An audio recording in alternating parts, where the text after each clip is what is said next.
So, as the military in Myanmar brings fresh charges against Aung San Suu Kyi, protesters step up their actions. We are planning to shut down every government sector. We hope we can win. So we have to fight. It's 13 hours GMT, 3 years after she tried to seek asylum in the US. The BBC has seen fresh accusations from Princess Latifah of Dubai that she's being held captive by her family.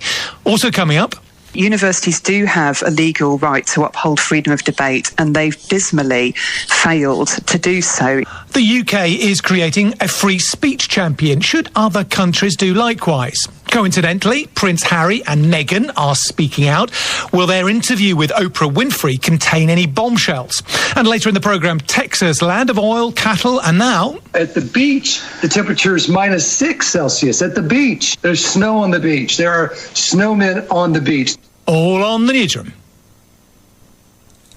BBC News. Hello, this is Jerry Smith. The BBC has obtained videos filmed in secret by the daughter of Mohammed bin Rashid Al Maktoum, the ruler of Dubai, in which she describes being kept captive in harsh conditions. Princess Latifah was captured as she attempted to flee the Emirates in 2018.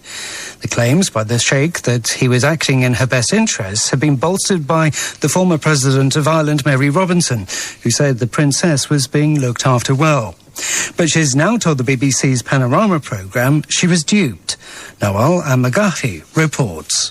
Princess Latifah has been held captive in a villa in central Dubai for 3 years. The only time she's been allowed to step outside was to go to a lunch in 2018 with the former UN Human Rights Commissioner, Mary Robinson, who said then she was in the loving care of her family. The videos obtained by Panorama paint a very different picture. Princess Latifah describes living in solitary confinement behind barred-up windows with 30 police working on rotation to guard her. A few months ago, though, the secret phone went dead, and Mary Robinson has told Panorama she now thinks she was tricked and didn't know the true reason behind her meeting with the princess. South Korea's spy agency has told lawmakers that North Korea attempted to break into the computer systems of the US pharmaceutical company Pfizer to steal coronavirus vaccine information. One of the MPs at the closed-door briefing by Seoul's National Intelligence Service, or NIS, said they've been told that several drugs manufacturers have been targeted by North Korea. Here's Laura Bicker. Pyongyang has an army of well-trained hackers, which it uses to try to make money while under strict economic sanctions. The regime has always claimed to have no cases of COVID-19, but the NIS said it couldn't rule out that there had been an outbreak at some point, as the North had trade and other exchanges with China before closing the border early last year.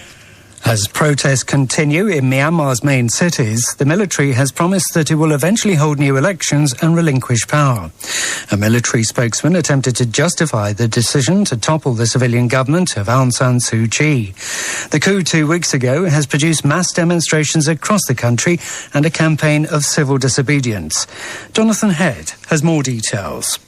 This is a military government now realising it's fighting for public sentiment, for public support against a civil disobedience movement, a mass movement, which has got tremendous momentum, and they're really racing to catch up. So they're trying to put their side of what's gone on and to justify what they've done. And at the same time, clearly coming through there were messages of restraint. You know, we're not going to be in power for long, they said. We will hold an election. We will allow whichever party wins that election to take power. And they insisted they were going to be patient with this movement. News from the BBC. A Dutch court has ordered the government to lift the nationwide coronavirus curfew immediately. The court in The Hague said the measure was a substantial curb on freedom of movement and personal life and was wrongly invoked under emergency powers reserved for urgent incidents like the sea breaching a dike. Singapore has issued a spending program worth over $8 billion to help businesses and households recover from the pandemic. The city-state suffered its biggest ever economic contraction last year, seeing GDP shrinking 5.4%, with tourism and aviation particularly badly hit. The financial package will extend wage subsidies in these worst-hit sectors and will also provide cash vouchers for households to spend at local shops. Emmanuel Macron says France will intensify its efforts to eradicate jihadist groups fighting in the Sahel region of West Africa. The French president was speaking to leaders of a regional security summit via a video link. More than 5,000 troops are based in the region, working alongside soldiers from Burkina Faso, Chad, Mali, Mauritania and Niger. Mr. Macron urged the leaders of these countries to expand their own anti-terror fight. The first message is to underline that we must not ease off the pressure on terrorist groups. We must pursue them on the three borders, especially with the Chadian battalion. Starting in the coming days and weeks, we'll lead concrete operations in this zone to regain control. Turkish prosecutors have launched an investigation into the Dutch far-right politician Geert Wilders over a tweet calling President Recep Tayyip Erdogan a terrorist. The tweet showed a portrait of Mr. Erdogan with one side of his face against the Turkish flag and the other side bearded and against an Islamic State banner. BBC News.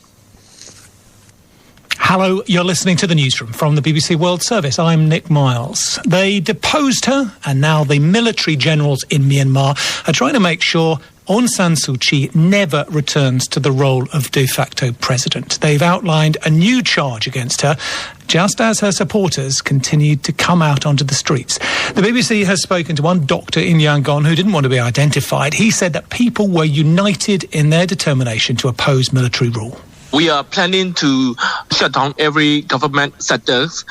At the end of this, if every sectors of the government shut down, we hope we can win. Of course, we fear of violence, but if we accept this right now, our next generation will be worse than that. So we have to fight. Well, meanwhile, the military has again tried to undermine the people opposed to the coup in a televised press conference. A spokesperson for the military, General Zor Min Tu, said that they're inciting violence, attacking police and pressuring civil servants to stay away from work. He also said that armed forces plan to hand back power to a winning party following a planned election. Well, our correspondent in the region, Jonathan Head, was watching. They've made it clear this is a short-term coup to fix what they say was a problem in the way the election was held, and that they will restore power to an elected government and hold an election. Timing is difficult. I mean, they've given themselves a one-year state of emergency, but they could easily extend that. But critically, they have to disable Aung San Suu Kyi and her party. I imagine that Min Aung Hlaing and the generals who carried out this coup now believe that allowing her to contest in the political arena as they did 10 years ago was a mistake, because at the time they assumed, with their guaranteed quarter of the seats in Parliament, that their own party would win enough seats to make sure they had a big role in forming a government. But Aung San Suu Kyi's party did so well. It's been able to form single-party governments and push quite hard on issues that are sensitive for the military, like reform of their powers under the Constitution, and it seems they've decided that's a mistake. So, we're seeing attempts, I think we can easily interpret it this way, to delegitimize Aung San Suu Kyi with these rather ludicrous criminal charges they're filing against her. The one of supposedly having unlicensed walkie-talkies in her house when they arrested her, and they've now, at the beginning of what looks like a trial process, they've applied a second charge of violating COVID-19 restrictions. And I imagine they will use this legal process as a justification for disqualifying her from contesting in a future election. Meanwhile, Jonathan, on the streets, increasingly diverse tactics being used in this campaign of civil disobedience. It's been quite interesting. We've seen one or two big protests, but mostly what we're seeing is lots of different groups organising themselves initially to come out and protest against the military, but it's gone beyond that now. They're calling for anyone involved in government service of any kind to withdraw their cooperation to show that this regime is illegitimate, and it is having an impact. Lots of workers are organising themselves, abandoning their desks or whatever else they're doing. We've seen railway workers refusing to run trains, even ordinary people coming out on the line to block trains. Health services have been very badly affected. Doctors were among the first to join in this civil disobedience campaign, and we've seen banks almost ceasing to function and people panic withdrawing money from various bank branches. Many banks are now shut down. So it's an interesting tactic. It's one to which the military doesn't have an immediate answer. And I think it's a question now of whether they can in any way use force to try and stop this movement, and that's proving very difficult for them, and how long each side can hold out, whether people can keep this up for long enough where the military perhaps feels it's no longer running a functioning government. Jonathan Head. It is nearly a year since Prince Harry and his wife Meghan walked away from the British monarchy. Now, living in California, the couple have announced that they'll record an interview with the broadcaster Oprah Winfrey. Our royal correspondent Johnny Diamond told me what we could expect from this interview. We have an idea of the format and the kinds of topics that are going to be covered.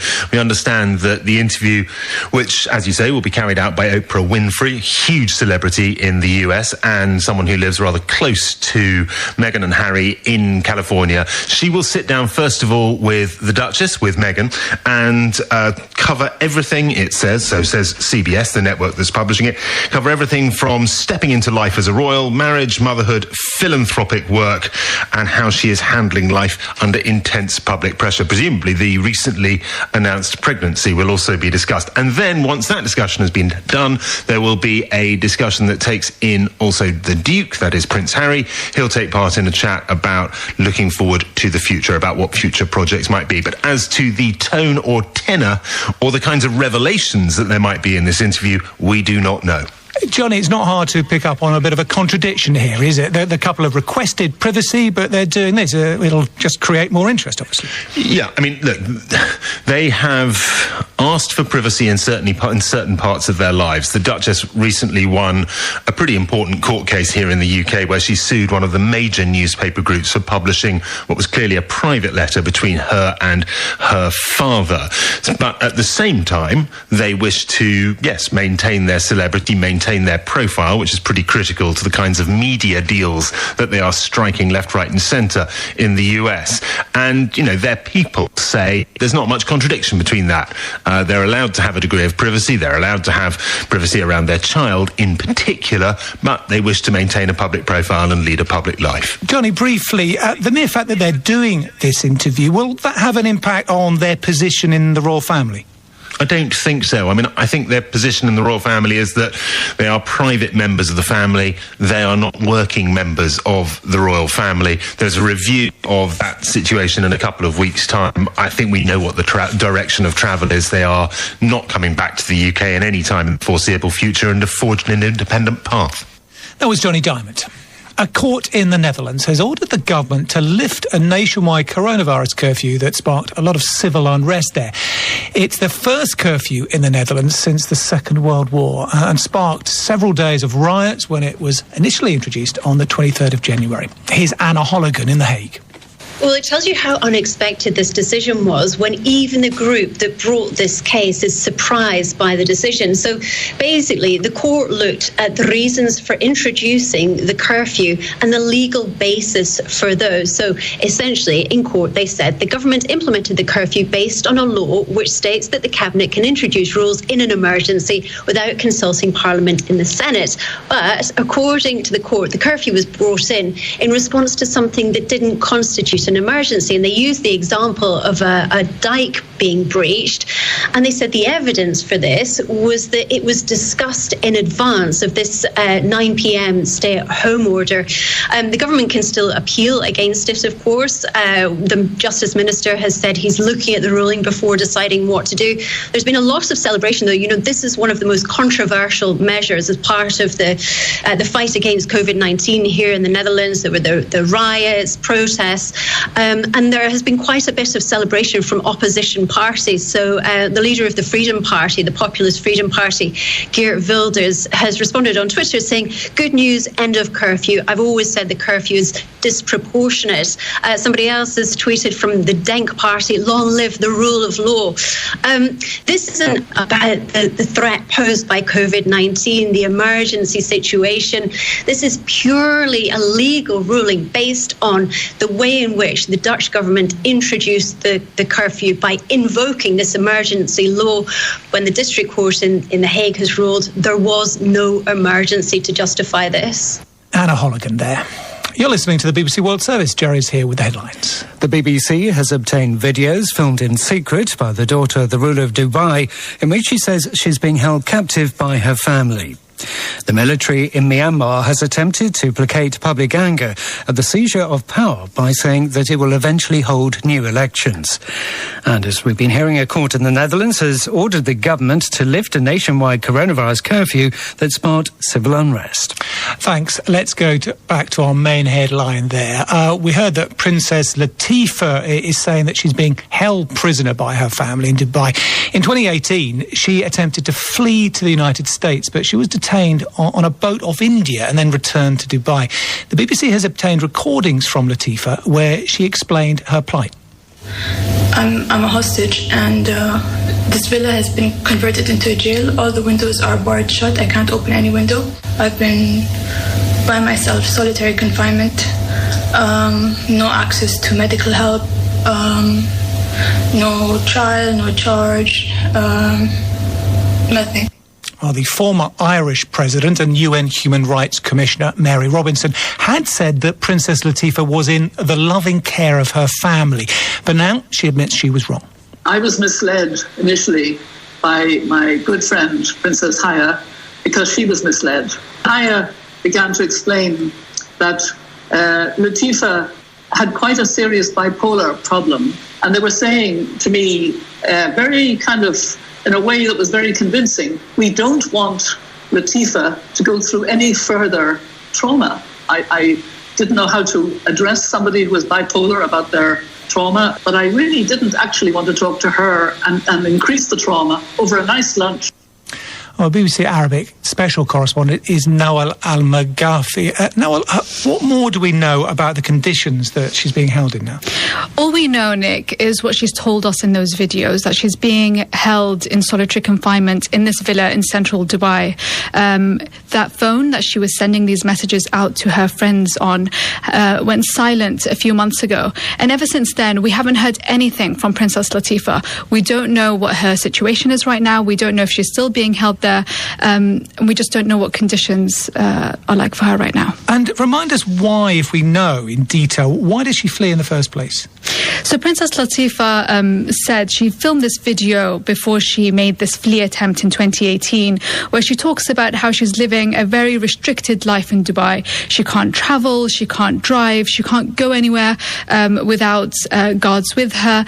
It was a very difficult life, and she just really wanted to start a new life for herself abroad. In terms of the conditions of her other family members, she is not the only one to have difficulties with her family, does she? No, actually. So we know that, for example, her stepmother, Princess Haya, fled Dubai as well last year, and she came here to the UK with Sheikh Mohammed Al Maktoum's 2 children, and now she's here in the UK. And also her sister, Princess Shams, she attempted to flee in 2000, the year 2000, 20 years ago. But she was also recaptured from Cambridge here in the UK and taken back to Dubai. And going back to Latifa's video and the fact that Mary Robinson had tea with her, and that seemed to sort of diffuse the situation, didn't it, as far as the royal family was concerned. What does that say now about the current situation and how Dubai will react to this? It was really crucial, that lunch with Mary Robinson, because we'd known that she was recaptured on the Indian Ocean because her friends put forward that video she filmed before she fled.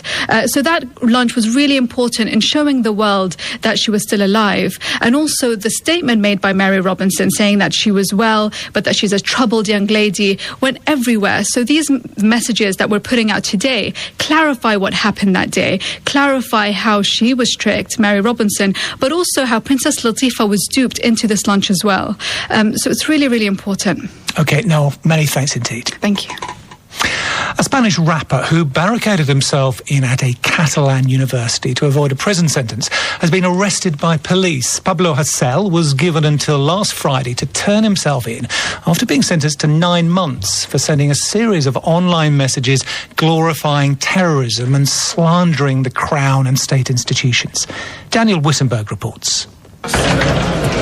Hassel locked himself inside a university building in Lleida, his hometown in western Catalonia.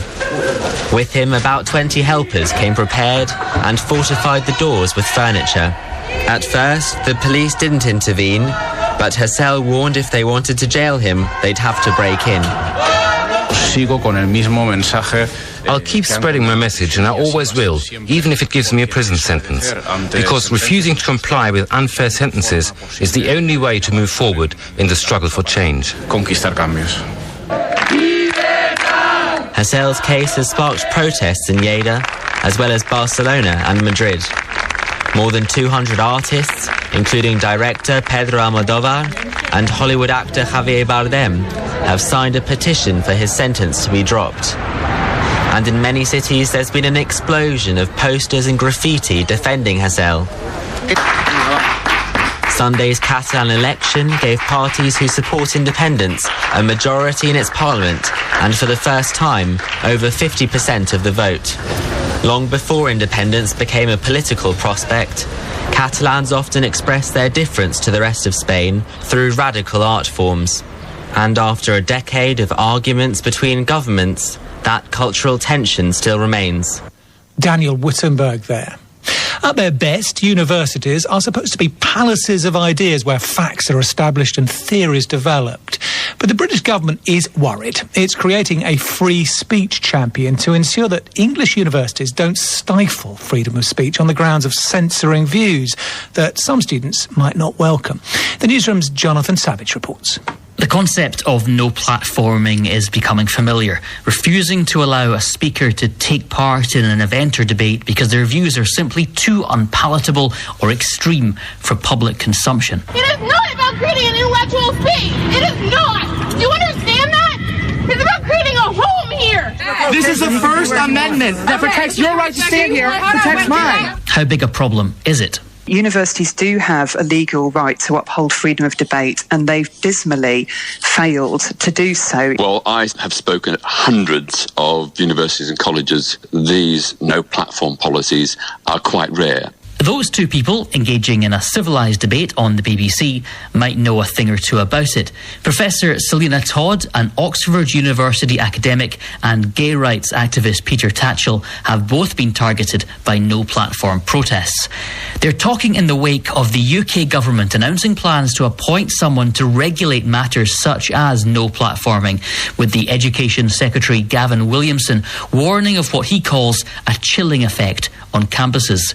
Professor Selina Todd had a conference invitation withdrawn because of her stance on trans rights. Lobby groups like Stonewall pressurise institutions to write policies that say you cannot have debate on certain issues. The alleged claim being that by people like me articulating my view that sex is biological, it's not assigned at birth, that I am doing literal harm to trans people. And that is just not right. But Peter Tatchell has no problem with students objecting to his presence. This person from the NUS who refused to share a platform with me, she had every right to refuse. There can't be a compulsion. That I think the government's decision to have this freedom of speech czar or champion does look like part of their cynical culture war, driving a wedge and securing political advantage. British MPs have also raised concerns about the Chinese embassy contacting academics, pressuring them to disinvite speakers or withhold political comments. Of course, this is not just a British issue. Here's conservative American economist Arthur Laffer being shut down at Binghamton University in 2019. We're tired of getting murdered by this administration. Because of this, we will mention the stories of all the lives lost through the administration. That you, this man, this liar. We've seen former US Secretary of State Condoleezza Rice withdraw from a graduation ceremony after protests over her presence too. We don't yet know who will become the UK government's free speech czar or when they'll start work, but with some students' groups and trade unions denying any problem exists, they can expect to get involved in some heated debates themselves. Jonathan Savage reporting. And here's Jerry with some of the other stories we've been looking at. The Palestinian authorities in the occupied West Bank have accused Israel of blocking a shipment of vaccines that they want to send to the Gaza Strip for health workers. An Israeli official said the shipment request was still being examined. President Biden is extending until the end of June measures to protect US homeowners who are falling behind on mortgage payments during the coronavirus pandemic. The White House said over 10 million homeowners were now in arrears. And the European Space Agency says it wants to recruit someone with a disability as part of its search for new astronauts. The ESA will be accepting applications in March to fill 4 to 6 vacancies in its astronaut corps, but it wants this draft process to be as inclusive as possible. Thanks, Jerry. The weather in Texas in February is usually rather mild, but this year Texans are struggling with an unprecedented freeze. Temperatures today are expected to fall below minus 10 degrees Celsius. Snow and ice is already covering a lot of the state, and that is causing havoc on the roads. And power failures have meant that many people are having to deal with all this without heating. Oh, we've been hearing about what it's like in Houston from Frank Billingsley, Chief Meteorologist at KPRC TV News. Our normal temperatures right now for low temperatures are about 47 Fahrenheit, which is 8 degrees Celsius. And right now, as I speak to you, it's minus 7 Celsius. Can you imagine? And I know, at the beach, the temperature is minus 6 Celsius at the beach. There's snow on the beach. There are snowmen on the beach. Now, we had a freak snow in 2004, and there was enough snow to make a few snowmen at the beach, but it wasn't widespread. It wasn't everywhere. It was sort of one of these anomalies. But this time, the whole state has seen winter weather. We have had all the way to the Mexican border. We have had wind chill advisories and winter storm warning advisories.